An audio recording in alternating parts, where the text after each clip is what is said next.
جی السلام علیکم عزیز طلباء طالبات.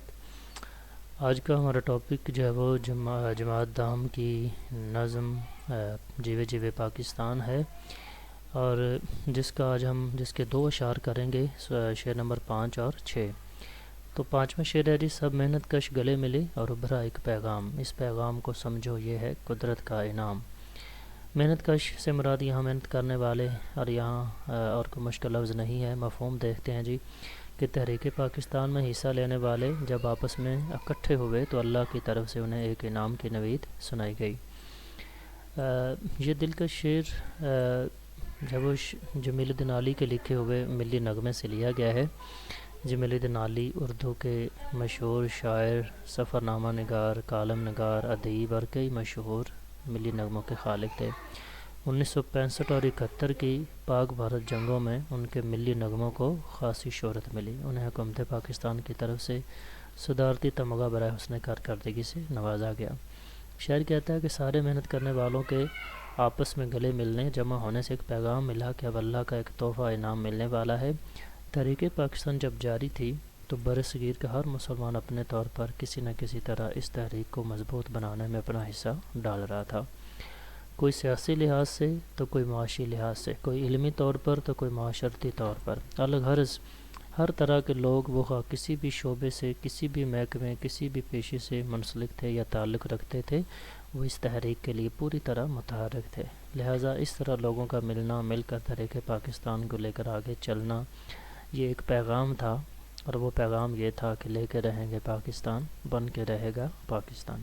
تو دنیا کا یہ دستور ہے، جو قومیں باہمی اتحاد اتفاق سے رہتی ہیں وہ اپنے مقصد میں ہمیشہ کامیاب ہوتی ہیں.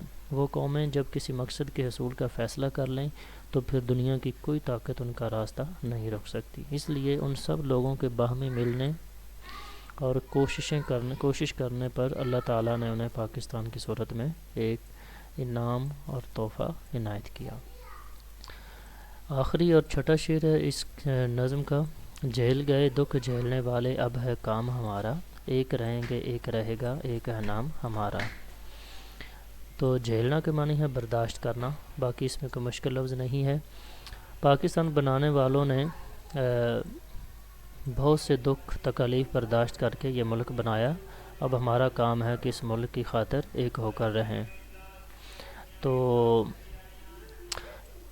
ابتدائی طور پر یہ تمہیدی لائنز آپ نے لازمی لکھنی ہیں، یہاں تک یہ ضروری ہیں، اور اس کے بعد یہاں سے اس کا جو ہے وہ تشریح کا آغاز کریں گے. جمیل الدین علی نے شعر میں قیام پاکستان کے سلسلے میں دی جانے والی قربانیوں کا ذکر کیا ہے. شعر میں دکھ جھیلنے والوں سے مراد پاکستان بنانے والے ہیں، جنہوں نے اس کی خاطر ہر طرح کی مشکلات برداشت کی، یہ ملک بنایا.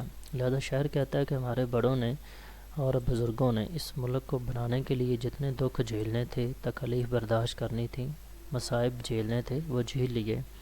جتنے غم تکالیف اٹھانے تھے اٹھا لیے. یہ ملک بنا کر وہ اس دنیا سے چلے گئے، وہ اپنے حصے کا کام کر کے چلے گئے. اب ہمارا کام ہے کہ ہم اس ملک کو، قوم کو، اس ملک کو قائم و دائم رکھنے کی خاطر، اس کی ترقی اور خوشحالی کی خاطر اور اس کی حفاظت کی خاطر ایک ہو کر رہیں.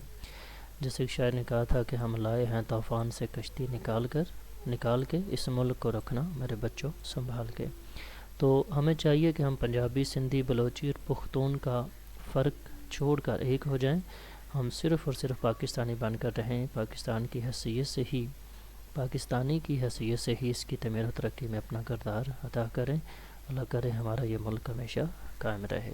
اس کی بنیادوں میں ہے تیرا لہو میرا لہو، اس سے تیری آبرو ہے اس سے میری آبرو. یعنی یہ تھی یہ نظم، اور یہ مکمل ہوئی، اور اس کے آخری دو اشعار تھے. امید ہے کہ اب آپ آسانی سے جب اس نظم کے کسی بھی شعر کی تشریح لکھ پائیں گے. بہت شکریہ. چینل کو لازمی سبسکرائب کیجیے گا. اپنا خیال رکھنا.